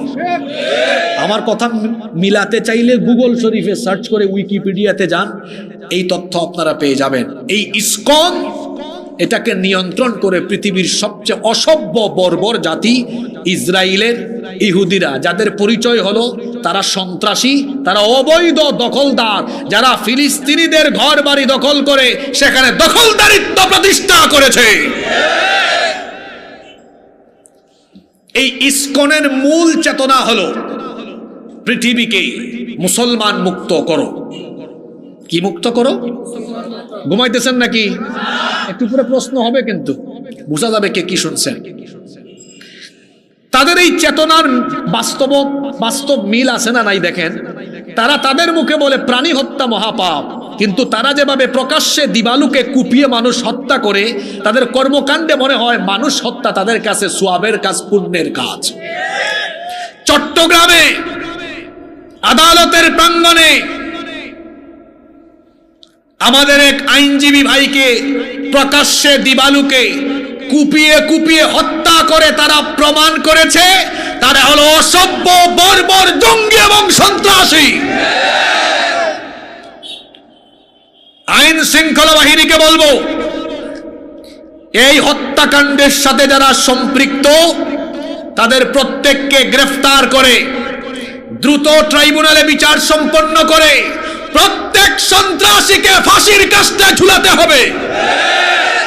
সরকারকে বলবো, বাংলাদেশ সাম্প্রদায়িক সম্প্রীতির দেশ, এখানে হিন্দু, মুসলমান, বৌদ্ধ, খ্রিস্টান মিলেমিশে আমরা বসবাস করি। যারা সাম্প্রদায়িক দাঙ্গা লাগিয়ে সন্ত্রাসী জঙ্গিবাদী কার্যক্রম করে বাংলাদেশকে অস্থিতিশীল করতে চায় তাদেরকে রুখে দিতে হবে। আর রাষ্ট্রবিরোধী এবং জঙ্গিবাদী কর্মকাণ্ডে লিপ্ত থাকার কারণে এই সন্ত্রাসী সংগঠন ইসকনকে রাষ্ট্রীয়ভাবে নিষিদ্ধ করতে হবে। এই ইসকনওয়ালাদেরকে দিয়ে পাশের দেশ আমার দেশটাকে অস্থিতিশীল করতে চায়। আজকে দেখেন তারা কি করছে, সীমান্তে এসে আমাদেরকে হুমকি দেয়। আমার হিন্দু ভাই বোনদেরকে বলবো, আপনারা আপনাদের পরিচয়, আপনারা সংখ্যালঘু নন, আপনাদের পরিচয় আপনারা এই রাষ্ট্রের নাগরিক। এই রাষ্ট্রের যারা মুসলমান তারাও এই রাষ্ট্রের নাগরিক, যারা অন্য ধর্মের তারাও এই রাষ্ট্রের নাগরিক। এই দেশটা আমাদের সবার। এই দেশ মুসলমানের, হিন্দুর, বৌদ্ধের, খ্রিস্টানের, যারা এই দেশের নাগরিক, এটা সকলের দেশ। এই দেশের স্বাধীনতা আর সার্বভৌমত্বকে রক্ষার জন্য আমরা সবাই ঐক্যবদ্ধ থাকবো। আমাদের এই ঐক্যে কোনো ফাটল ধরবে না ইনশাআল্লাহ। আমাদেরকে আজ হুমকি দেওয়া হচ্ছে। ভারতীয় মিডিয়াগুলো দেখবেন কি অপপ্রচার না করে আর কি হুমকি। দেখবেন রিপাবলিক বাংলা একটা চ্যানেল আছে, ময়ূখ রঞ্জন নামে এক সাংবাদিক নামের সাংঘাতিক। ব্যাং যেমন লাফালাফি করে ও খালি লাফালাফি করে, ডিসপ্লেতে বিরাট বড় মানচিত্র এনে তারপর দেখায় এই যে বাংলাদেশের চিকেন নেক, এই ফেনীকে আমরা 5 মিনিটে আলাদা করে দিয়ে চট্টগ্রামকে দখল করে ফেলবো। এই ময়ূখ রঞ্জন, চট্টগ্রাম কি তোর বাপ দাদার নাকি রে? এই বাংলাদেশের 1 ইঞ্চি জমির উপরে কুনজর দেওয়া হলে এদেশের হিন্দু, মুসলমান, বৌদ্ধ, খ্রিস্টান সেই অপশক্তির চক্ষুকে উপড়ে ফেলবে। আমার এই দেশ, এটা নিয়ে কোনো ষড়যন্ত্র করা হলে আমরা কেউ বরদাস্ত করব না ইনশাআল্লাহ। এটি আমাদের সকলের দেশ। মুসলমান, হিন্দু, বৌদ্ধ, খ্রিস্টান, যুগ যুগ ধরে আমরা এখানে মিলেমিশে বসবাস করছি। এভাবেই আমরা বসবাস করব। আমাদের এই দেশে হিন্দু মুসলমানের দাঙ্গা লাগিয়ে কেউ যদি এই দেশকে অস্থিতিশীল করবার কোন রকমের অপচেষ্টা করে, আমরা সব ধর্মের মানুষ সম্মিলিতভাবে সেই অপশক্তির মোকাবেলা করব ইনশাআল্লাহ। এই এলাকায় যত হিন্দু ভাই বোনেরা আছেন, আমরা আপনাদেরকে বলছি, এই দেশ আপনাদের। আপনারা কারো ফাঁদে পা দিবেন না। হুক সে ইসকন কিংবা ভারত থেকে যে ধরনের প্রপাগান্ডা ছড়ানো হয়, এতে আপনারা এই গুজবে কিংবা এই ফাঁদে আপনারা কেউ পড়বেন না। এই দেশ আমাদের সকলের দেশ। এদেশে যেভাবে আমরা মিলেমিশে ছিলাম, মিলেমিশে থাকবো। যদি আমার দেশের স্বাধীনতার সার্বভৌমত্বের উপর আঘাত আসে, আমরা সকল ধর্মের মানুষ তার সম্মিলিতভাবে মোকাবেলা করব ইনশাআল্লাহ। সম্মানিত উপস্থিতি, কষ্ট হচ্ছে আপনাদের?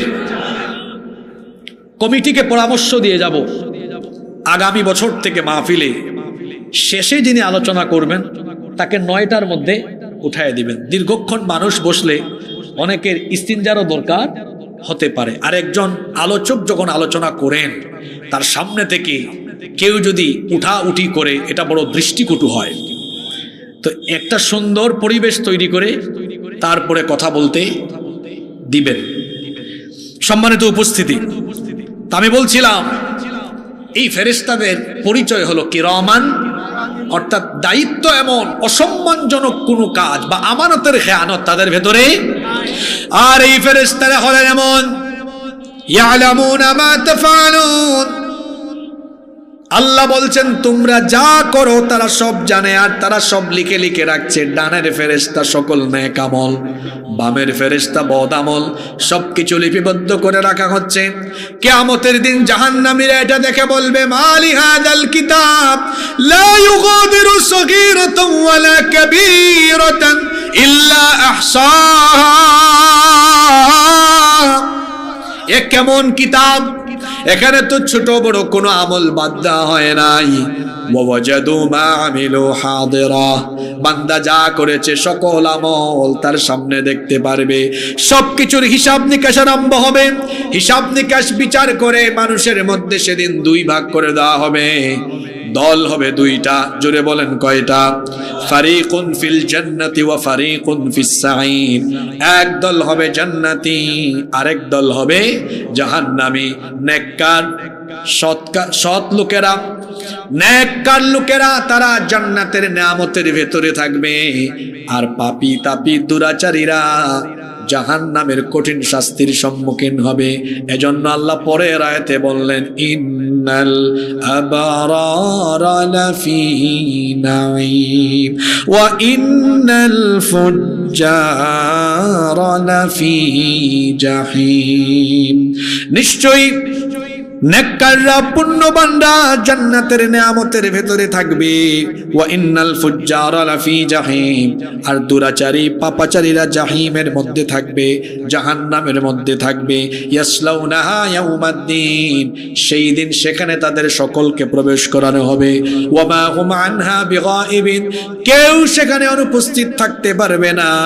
সেই বিচারের দিন সম্পর্কে আল্লাহ প্রশ্ন করছেন ওয়া মা আদরাকা মা ইয়াউমুদ্দিন সুম্মা মা আদরাকা মা ইয়াউমুদ্দিন, ও নবী আপনি কি জানেন বিচার দিবস কি? এরপরে আল্লাহ আবার প্রশ্ন করছেন অতঃপর আপনি কি জানেন বিচার দিবস কি? আল্লাহ নিজেই প্রশ্ন করে নিজেই জবাব দিচ্ছেন ইয়াউমা লা তামলিকু নাফসুন লিনাফসিন শাইআ ওয়াল আমরু ইয়াউমা ইদিন লিল্লাহ, সেই দিন কেউ কারো জন্য কোনো কিছু করার ক্ষমতা রাখবে না, কারণ সেই দিন ক্ষমতা পাওয়ার অথরিটি যার কাছে থাকবে। গলার আওয়াজ বড় করে বলেন তিনি কে? আল মুলকু ইয়াউমা ইযিনিল হাক্কু লিররহমান ওয়া কানা ইয়াওমান আলাল কাফিরিনা আসীরা, সেই দিন যাবতীয় ক্ষমতা রহমানের কাছে থাকবে, আর সেই দিনটা হবে কাফিরদের জন্য বড় কঠিন। তাহলে বোঝা গেল জান্নাতীরা সেদিন নিয়ামতে থাকবে, আর জাহান্নামীরা কঠিন শাস্তির মধ্যে থাকবে। এবার প্রশ্ন হলো জান্নাতের সেই নিয়ামতে যাওয়ার জন্য কি করতে হবে, আর জাহান্নামী বা কারা হবে? আল্লাহ এক সূরার মধ্যে সংক্ষেপে বলে দিলেন। সূরা নাজিয়াতে আল্লাহ বললেন ফাআম্মা মান তাগা ওয়া আসারাল হায়াতাদ দুনিয়া ফাইন্নাল জাহিমা হিয়াল মাওয়া, অতএব যারা আখিরাতের চাইতে দুনিয়াকে বড় করে দেখবে, আর দুনিয়ায় যারা আল্লাহর সাথে সীমা লঙ্ঘন করবে, আল্লাহর দেওয়া সীমারেখা লঙ্ঘন করে আল্লাহর বিধানের বিপরীতে, আল্লাহর আনুগত্যের বিপরীতে জীবন পরিচালনা করবে, তাদের জন্য জাহান্নাম, আর জান্নাত হলো তাদের জন্য। ওয়া আম্মা মান খাফা মাকামা রাব্বিহি ওয়া নাহান নাফসা আনিল হাওয়া ফাইন্নাল জান্নাতা হিয়াল মাওয়া, আর যারা রবের সামনে দাঁড়িয়ে বিচারের সম্মুখীন হওয়ার ভয় অন্তরে লালন করে মনোবৃত্তির কামনা বাসনা থেকে, নফসের গোলামি থেকে নিজেকে বের করে আল্লাহর গোলামির পথে জীবন পরিচালনা করতে পারে, তাদেরকে জান্নাতের মেহমান যিনি বানিয়ে দিবেন তিনি কে? সে আল্লাহর জান্নাত পেতে হলে দুনিয়াতে নেকির পথে থাকতে হবে ইনশাআল্লাহ। সূরা ইনফিতারের 19টি আয়াতের সংক্ষিপ্ত আলোচনা শেষ করলাম। আরো কিছু কথা 2 মিনিটে বলবো, তার আগে এখান থেকে কিছু প্রশ্নোত্তর পর্ব করে আমরা 6 জনকে এখানে নিয়ে আসি, তারপরে ফিনিশিং এ আমি 2 মিনিট কথা বলে আমরা ইনশাআল্লাহ মোনাজাতের দিকে যাব ইনশাআল্লাহ। প্রথমে ছাত্র ভাইদের উদ্দেশ্যে 3টি প্রশ্ন থাকবে। প্রশ্ন শোনার পরে কোনো জবাব দেওয়া যাবে না। আমার প্রশ্ন শোনার পরে কোনো জবাব দেওয়া যাবে না। যিনি এই প্রশ্নটি পারবেন তিনি শুধুমাত্র হ্যান্ড রেজ করবেন, হাত তুলবেন। যিনি সবার আগে হাত তুলবেন তাকেই সুযোগ দেওয়া হবে। এখানে স্বেচ্ছাসেবক ভাইরা যারা ডানে বামে আছেন, আপনারা আমাকে সহযোগিতা করবেন। তাহলে ছাত্ররা আছেন না এখানে? ছাত্ররা প্রস্তুত? ছাত্রদেরকে আগেই বলেছিলাম সূরার বাহিরে থেকেও কিছু প্রশ্ন করব ইনশাআল্লাহ। আমজনতাকে সূরার ভেতর থেকে প্রশ্ন করব আমি ইনশাআল্লাহ। ছাত্রদের জন্য প্রথম প্রশ্ন হলো কোরআনুল কারীমের যে সূরাটি সর্বপ্রথম পূর্ণাঙ্গ নাজিল হয়, সর্বপ্রথম পূর্ণাঙ্গ নাজিলকৃত সেই সূরার নাম কি? উনি প্রথমে হাত তুলেছে, বলেন। এই যে উনি হয় নাই, এরপরে কে হাত তুলছিল? এই যে ও তুলছে, মাশাআল্লাহ। চলে আসুক, সূরাতুল ফাতিহা। সূরা আলাকের প্রথম 5 আয়াত নাজিল হয়েছে, কিন্তু পূর্ণাঙ্গ হিসাবে প্রথম যে সূরা নাজিল হয়েছে সেটা সূরাতুল ফাতিহা। উপরে চলে আসুক, থাকুক, আমরা পরবর্তীতে দিব, আমাদের হুজুর দিবেন ইনশাআল্লাহ। ছাত্রদের জন্য দ্বিতীয় প্রশ্ন, কোরআনে কারীম সর্বমোট কত বছরে নাজিল হয়েছে? না, এটা অনেকে হাত তুলছে একসাথে, এটা হবে না। ছাত্রদের জন্য দ্বিতীয় প্রশ্ন, সর্বপ্রথম গ্রন্থাকারে কোরআনুল কারীম লিপিবদ্ধ করা হয় কার আমলে? এটা উলুমুল কোরআনের প্রশ্ন করে বসলাম। উনি হাত তুলছে, এদিকে না, হয়নি, আসেন না। রাসূলের আমলে কোরআন গ্রন্থাকারে লিপিবদ্ধ করা হয়নি, বিক্ষিপ্ত ভাবে বিভিন্ন জনের কাছে কাঠের তক্তায়, চামড়ায়, পাথর খোদাই করে উনার কাছে 3 পারা, উনার কাছে 6 সূরা, 5 সূরা বিক্ষিপ্ত লেখা ছিল, কিন্তু গ্রন্থাকারে লিপিবদ্ধ করা হয় আবু বকর সিদ্দিক রাদিয়াল্লাহু আনহুর আমলে। 2 জন পাওয়া গেল। কে ছাত্র না? তো অসুবিধা নাই, ছাত্রদের জবাব অছাত্র দিয়েছে, এটাও কম না। এটা ছাত্র ছাড়া পড়ার কথা না, এটা তো আমাদের কবি মাদ্রাসা, আলিয়া মাদ্রাসায় উলুমুল কোরআনে পড়া হয়, তাই না? পড়াশোনা করে অসুবিধা নাই। দেখি হাদিস থেকে একটা প্রশ্ন করি, কোরআন থেকেই করি। রাইসুল মুফাসসিরিন কোন সাহাবীকে বলা হয়? না, এটা একসাথে 2 জন বলছে, হবে না।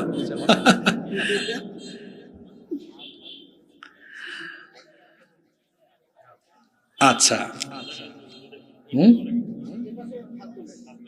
ওই পাশে হাত তুলতে। আপনারা আমাকে সহযোগিতা করেন না কেন? আপনারা একটু সহযোগিতা করেন, কেমন? আচ্ছা, ছাত্র ভাইয়েরা আপনারা প্রস্তুত তো? সবাই রেডি? আচ্ছা, ছাত্র ভাইদের জন্য প্রশ্ন হলো, এই সূরা থেকে একটা প্রশ্ন করি।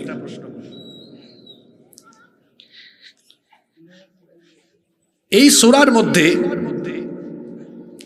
কিয়ামতের 2 পর্বের উল্লেখ করা হয়েছে। দ্বিতীয় পর্ব উদ্বোধন হবে কিসের মাধ্যমে? তা আপনি উত্তর দিলেন কেন ভাই? এই প্রশ্ন বাদ, উত্তর দিতে বলি নাই তো, বলেছি কি করতে? হাত তুলতে, হাত নামান। সবচেয়ে বেশি হাদিস বর্ণনাকারী সাহাবীর নাম কি? হুযায়ফা না, আবু হুরায়রা? আবু, ঠিক আছে। কোন সাহাবীকে ওহী গ্রন্থায়ন কমিশন এর প্রধান সচিব করা হয়? হয়নি, আপনি বলেন। যায়েদ ইবনে সাবিত, মাশাআল্লাহ, চলে আসে রাদিয়াল্লাহু আনহু। ছাত্রদের পালা শেষ, এবার অছাত্র পালা। এখন ছাত্র ভাইয়েরা একদম চুপচাপ, ঠিক আছে? আপনাদের জন্য সহজ প্রশ্ন, দেখি আপনারা আজকে আলোচনার ভেতরে কতটা মনোযোগী ছিলেন। হ্যাঁ, আমি তো আগেই বলছি ছাত্রের প্রশ্ন অছাত্র দিলে অসুবিধা নাই, তবে অছাত্রের প্রশ্নের উত্তর এখন ছাত্র দিতে পারবে না। তো ছাত্ররা পারে নাই, অছাত্র পারছে, তার মানে ছাত্র দুর্বল আছে, পড়াশোনায় মনোযোগী না। ঠিক আছে? হ্যাঁ, আরে তো সময় তো সবাই ছাত্র ছিল, আপনি ঠিকই বলছেন। ঠিক আছে, আপনারা সবাই রেডি? সবাই রেডি তো? কেউ কথা বলতে পারবেন না, শুধু হাত তুলতে। আচ্ছা, ঠিক আছে, তাহলে প্রথমে এই সাইড, এই পিলারের এই সাইডে, ঠিক আছে? কোরআনে কারিমে আসমানকে কি বলা হয়েছে বলেন? হয়নি না, আমি আজকের আলোচনায় বলেছি আসমানকে কি রকম বলা হয়েছে। সুরক্ষিত ছাদ, মাশাআল্লাহ, চলে আসেন। এই বুঝি ওয়াজ শুনছেন? এবার এই পিলার থেকে এই পিলার, এই মাঝখানের সারিতে, মাশাআল্লাহ। ঠিক আছে, আপনারা সবাই প্রস্তুত? সবাই কি রেডি? আচ্ছা,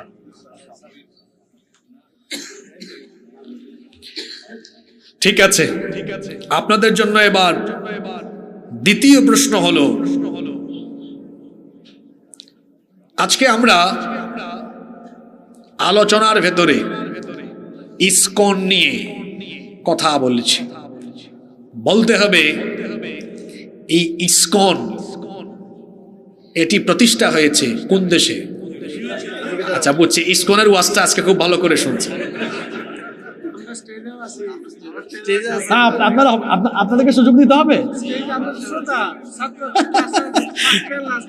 আচ্ছা, ঠিক আছে, ঠিক আছে, দেখি তো একটা কঠিন প্রশ্ন করি। আজকে আধুনিক বিজ্ঞানের প্রাপ্ত সর্বশেষ একটি তারকার কথা বলেছি, যেটা সূর্য থেকে 500 কোটি গুণ বড়। বলতে হবে ওই তারকার নাম কি? উনি হাত তুলছে সবার আগে। স্কুটি, খুব অ্যাক্টিভ শ্রোতা, এই প্রশ্নটা কঠিন ছিল,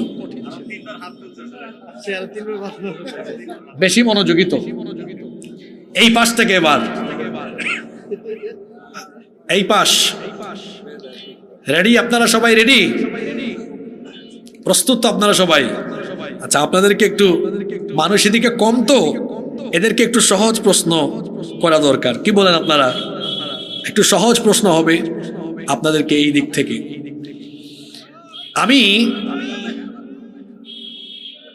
আমি আজকে মাক্কি সূরার মৌলিক 3টা বৈশিষ্ট্যের কথা বলেছিলাম। অনেকগুলো বৈশিষ্ট্য আছে, তার মধ্যে 2বার মনোযোগ আকর্ষণ করে 3টা বৈশিষ্ট্যের কথা বলেছিলাম। কে বলতে পারবেন?